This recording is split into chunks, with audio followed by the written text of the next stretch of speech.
João, capítulo 6, versos de 24 a 35.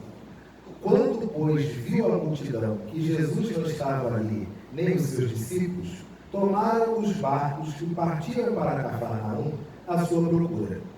E tendo encontrado do outro lado do mar, lhe perguntaram: Mestre, quando chegaste aqui? Respondeu-lhe Jesus: em verdade vos digo, vós me procurais, não porque vistes sinais, mas porque comestes dos pães e vos fartastes.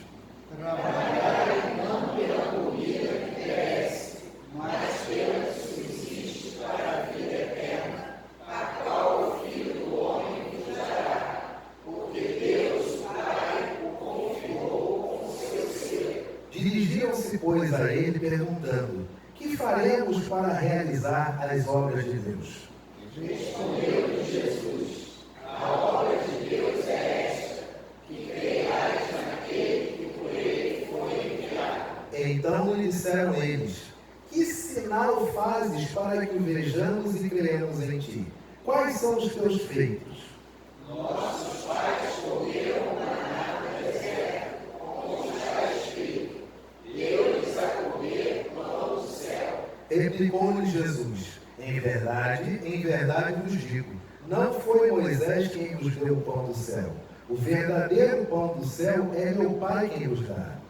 Porque o pão de Deus é o que desce do céu e dá vida ao mundo. Então lhe disseram: Senhor, dá-nos sempre desse pão. Todos. Declarou-lhes, pois, Jesus: eu sou o pão da vida. O que vem a mim jamais terá fome, e o que crê em mim jamais terá sede. A igreja pode assentar-se.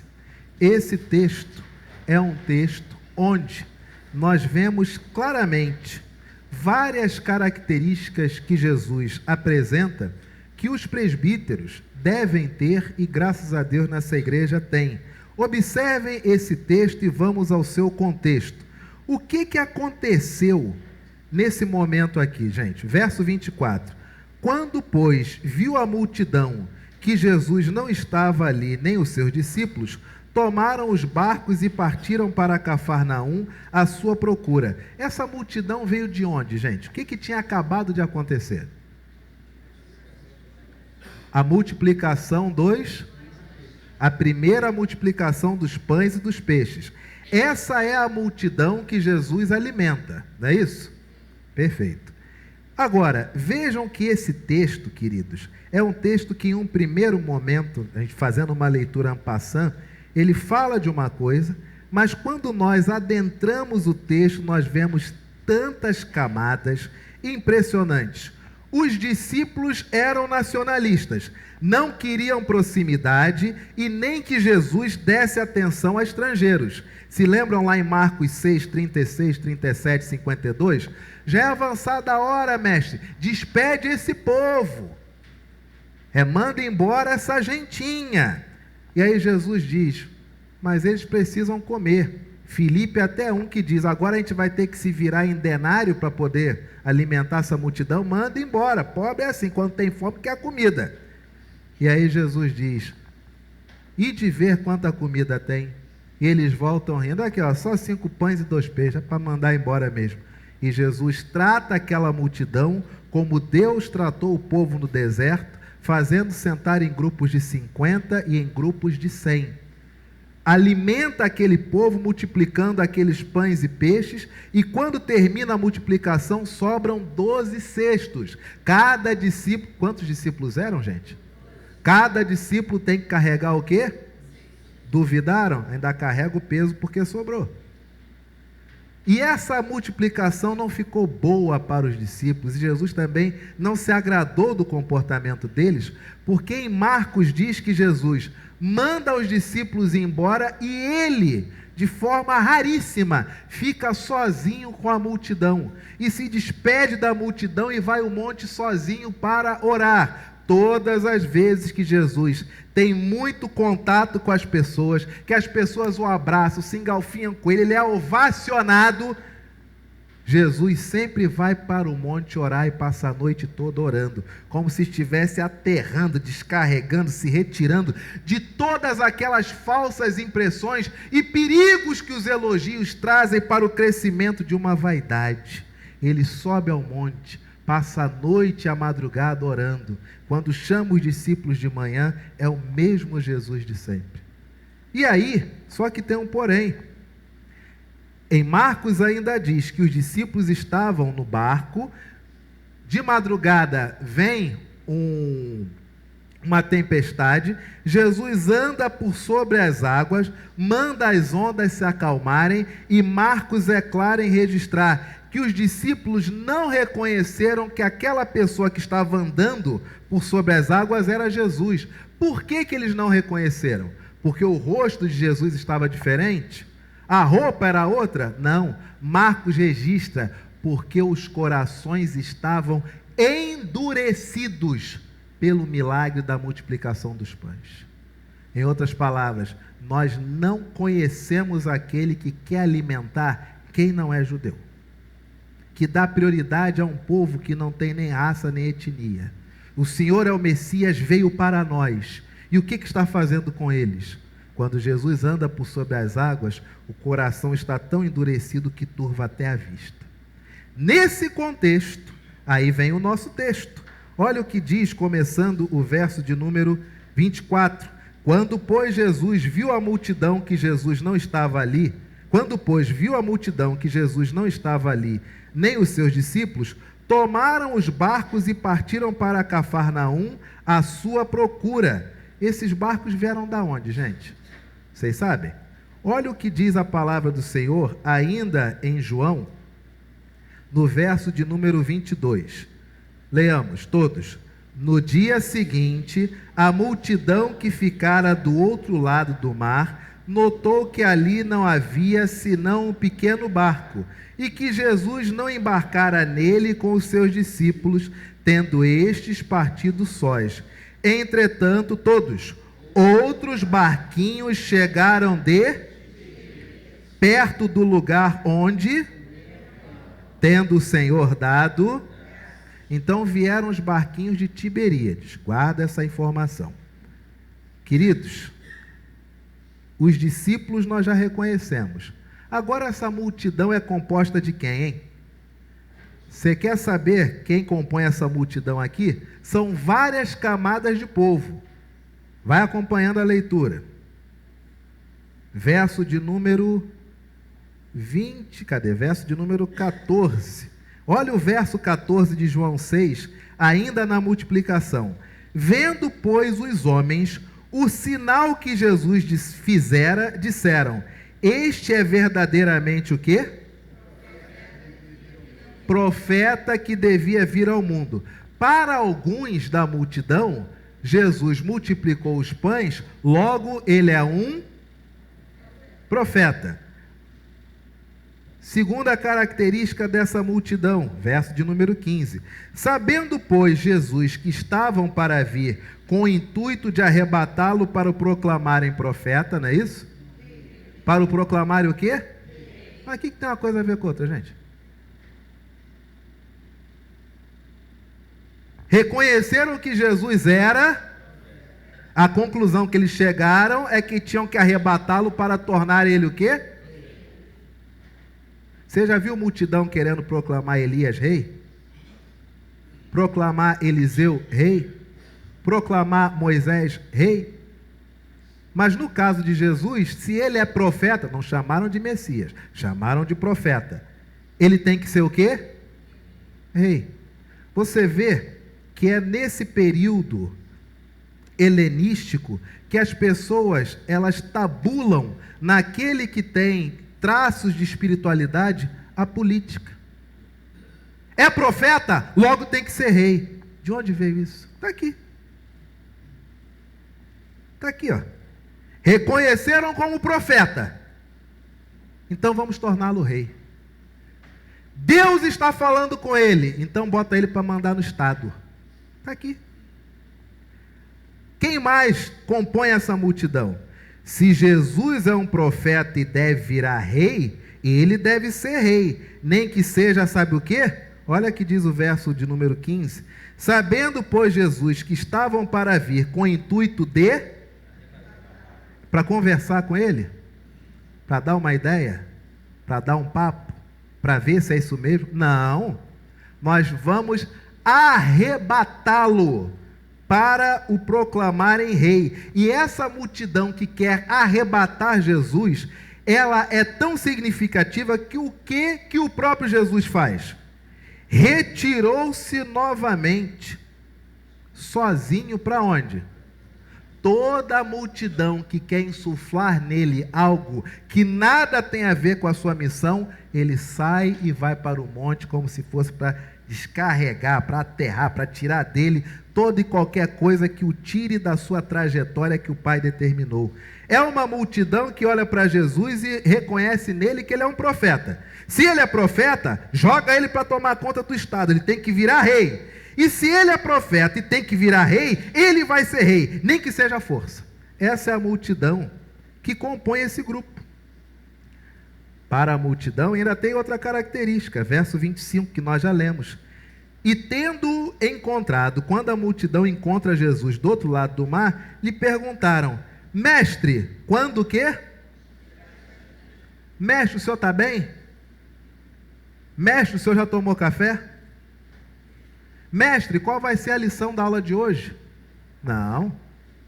Mestre, quando foi que o senhor veio para cá? Em outras palavras, o senhor nos deu um drible, o senhor sumiu. Pode mais não, o senhor é o nosso candidato. Agora o senhor tem que dar satisfação das suas atitudes. Você não pode mais andar por onde o senhor quer, não. Multidão acha que ele é profeta. Se é profeta, tem que ser rei. Agora, se é rei, vai ser rei nem que seja à força, nem que seja arrebatado. E se é profeta, e se é rei, e vai ser rei à força, agora tem que dizer até quando vai sair, quando vai voltar. Essa é a multidão. Percebe o trabalho do presbítero? Ele olhar para a multidão e ter que entender o que é o que toda hora. Qual o trabalho do pastor? O que está rolando na sociedade toda hora? Como que nós vivemos melhor? O que está rolando na sociedade toda hora? Que tipo de pensamento que adentra, que nada tem a ver com a palavra, mas a multidão o tempo todo fala. E se a multidão, se a voz do povo é a voz de Deus, então o povo está certo? É isso. Tanto é curioso, e ainda tem uma outra característica, tá? Que se vocês observarem bem, é por associação. A palavra do Senhor diz que essa multidão já estava lá, não é isso? Viram que Jesus saiu, não foi? De madrugada chegaram os barquinhos que vieram lá de Tiberíades, lembra deles? E a Bíblia registra que essa multidão tomou os barcos e foi até onde Jesus estava. Eles pagaram? Não eram os donos dos barcos, os donos dos barcos chegaram de madrugada, não viram a multiplicação. Mas essa multidão, a palavra diz, o texto é claro, tomou os barcos e foi até Jesus. Ou seja, para fazer rei aquele que nós achamos que é profeta, vale até tomar. O importante é o resultado, é o objetivo. Está aí no texto. Os barquinhos chegaram de madrugada, mas a multidão não quis saber, tomou os barcos e foi até Jesus. Queridos, que texto. Agora nós entendemos as respostas de Jesus a partir do verso de número 25. E tendo encontrado do outro lado do mar, encontrado Jesus, lhe perguntaram: mestre, quando chegaste aqui? Aí agora nós entendemos a resposta de Jesus. Olha a resposta de Jesus à multidão.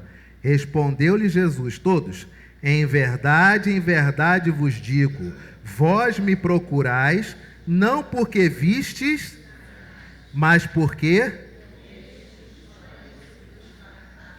Entendeu por que essa resposta aqui ela é tão incisiva?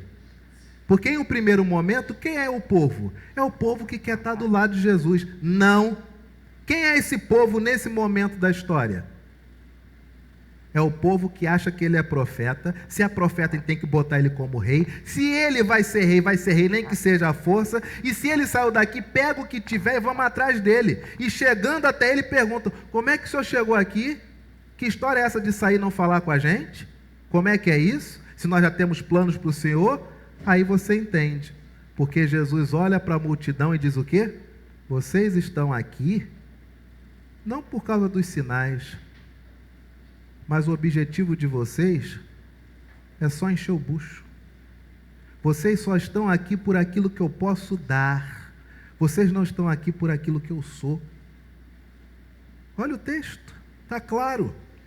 E a palavra do Senhor ainda continua. Mais características da multidão. Verso de número 27. Trabalhai, não pela comida que perece, mas pela que subsiste para a vida eterna, a qual o Filho do Homem vos dará, porque Deus o Pai o confirmou com seu selo. Dirigiram-se, pois, a ele perguntando: que faremos para realizar o quê? Mas Jesus falou isso, gente? Ele falou isso? Você vê a multidão como é que é? Jesus está dizendo: vocês só estão comigo, vocês não estão pedindo sinal, vocês só estão comigo porque vocês querem alguma coisa, e vocês têm que estar por mim pelo que eu sou, não pelo que vocês querem.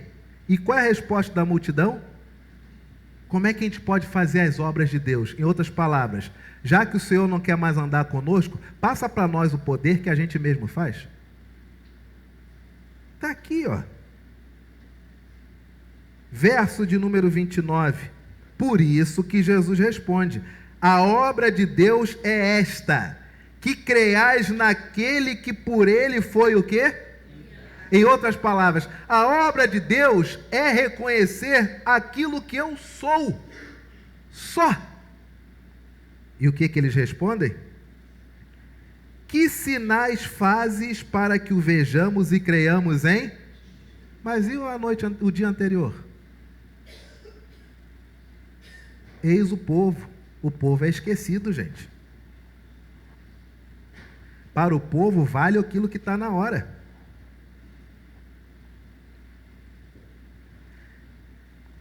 Eles só estão diante de Jesus porque viram que Jesus multiplicou pães e peixes e comeram e fartaram-se. No dia seguinte, quando Jesus diz: vocês têm que crer que eu fui enviado por Deus, o que eles pedem? Que sinal o Senhor faz de que o Senhor é o Messias?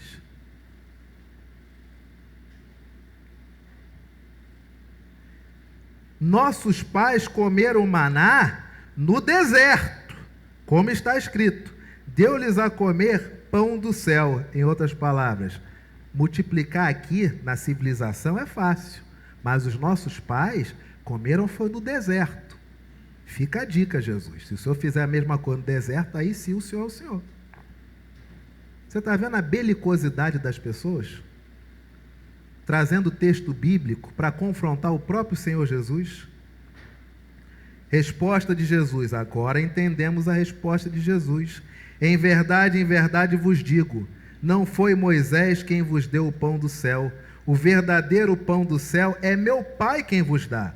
Porque o pão de Deus é o que desce do céu e dá vida ao mundo. Então lhe disseram: Senhor, dá-nos sempre desse pão. Declarou-lhe, pois, Jesus: eu sou o pão da vida. O que vem a mim jamais terá fome, e o que crê em mim jamais terá sede. Jesus o tempo todo enfatiza a sua missão. Mas sabe por que Jesus não repreende a multidão, não manda calarem-se, não manda embora ou não sai daquele contexto? Sabe por quê? Porque lá em Marcos, ele sempre observa essa multidão e tem compaixão. E ele é claro em dizer: essas pessoas estão aflitas e exaustas, como ovelhas que não têm pastor.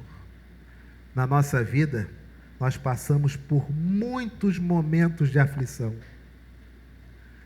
Há circunstâncias na vida que nos tiram do prumo. Há circunstâncias na vida que a gente se pega chorando o dia todo, o tempo inteiro.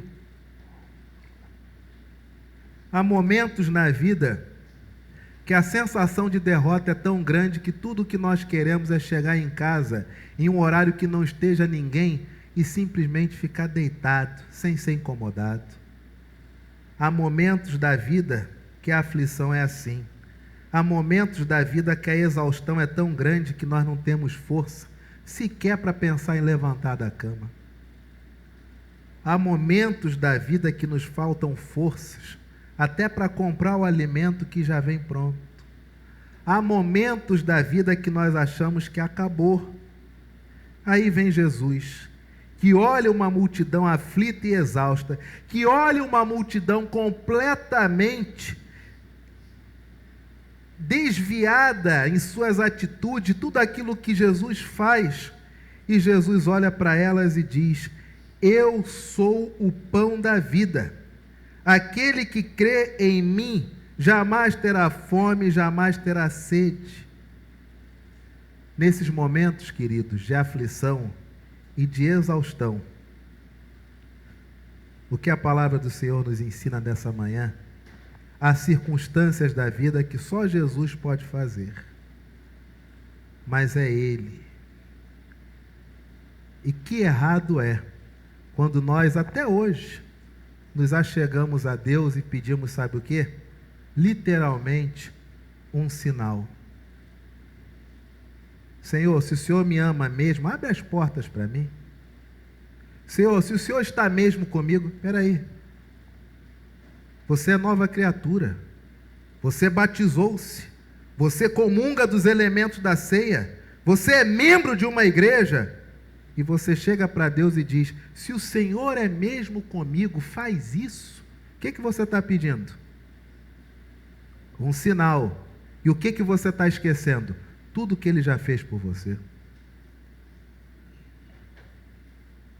Como assim, queridos? Se o Senhor me ama de verdade, abre aquela vaga para mim. Pasmem, mesmo eu sem ter o ter estudado. É o Deus pistolão. É o Deus que me honra, mesmo eu não tendo honrado os meus pais. Se o Senhor me ama, me dá aquela pessoa para a minha vida. E tempos depois, o que a gente fala para Deus? Senhor, se é da tua vontade que esse casamento continue, faz isso, isso e isso. Pediu um sinal para casar, depois que casa, pede um sinal para ver se é para permanecer casado. Quando casados sem filhos, Senhor, se é da tua vontade um filho, que ele venha. Quando o filho vem e acontece alguma coisa, Senhor, que é da tua vontade que ele permaneça no meu filho, faz isso. Nós pedimos sinais o tempo inteiro. Nós não somos diferentes dessa multidão. Até atrelar Jesus ao Estado, a gente atrela, nós somos iguaizinhos a eles. E o que Jesus diz para eles e diz para nós? A palavra do Senhor é clara. Verso de número 35. Eu sou o pão da vida. O que vem a mim jamais terá fome, e o que crê em mim jamais terá sede. Falta em nós, queridos, uma coisa chamada saciedade. Sem saciedade, sem a certeza de que estamos saciados, nós vivemos a vida toda com fome espiritual, com sede espiritual, e aí começamos a buscar em tudo quanto é lugar. É crente, mas toma ver horóscopo, vai que. É crente, mas pede para uma macumbeira jogar os búzios, vai que. É crente, mas se tem um trabalho de uma religião de matriz africana no meio da esquina, atravessa de esquina, que afinal de contas aquele é território do diabo, vai que. É crente, mas vai numa cartomante, vai que. É crente, mas pega um mapa astral, vai que. É falta de saciedade. Não se sente farto, satisfeito. Quando já vem adulto de uma outra religião, não percebe, mas importa as posturas da outra religião para onde está. Falta saciedade.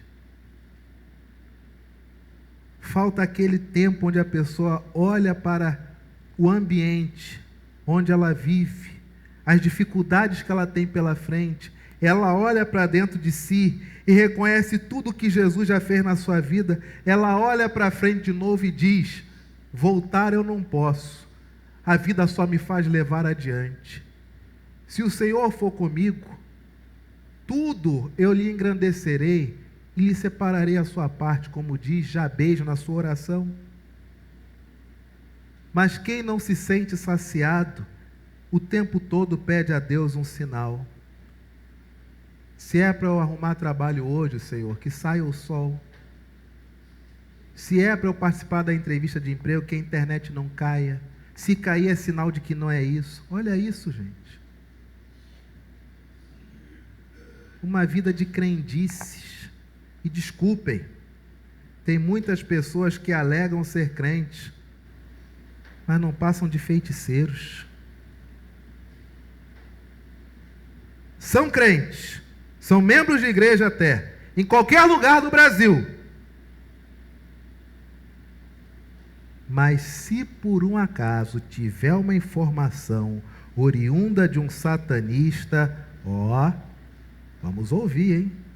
Vamos ouvir. Se vier qualquer outra pessoa que disser tudo que é contrário às Escrituras, não, peraí, vai que tem um fundo de verdade. Vamos ouvir. A multidão pede um sinal e Jesus diz: eu sou o pão da vida. Vocês não precisam de sinal, vocês precisam se sentir saciados. É isso que está faltando para vocês. Saciedade, querido. Saciedade, minha irmã. No Evangelho. Apenas no Evangelho. E o que passar do Evangelho, que seja anátema, como Paulo diz. Amém?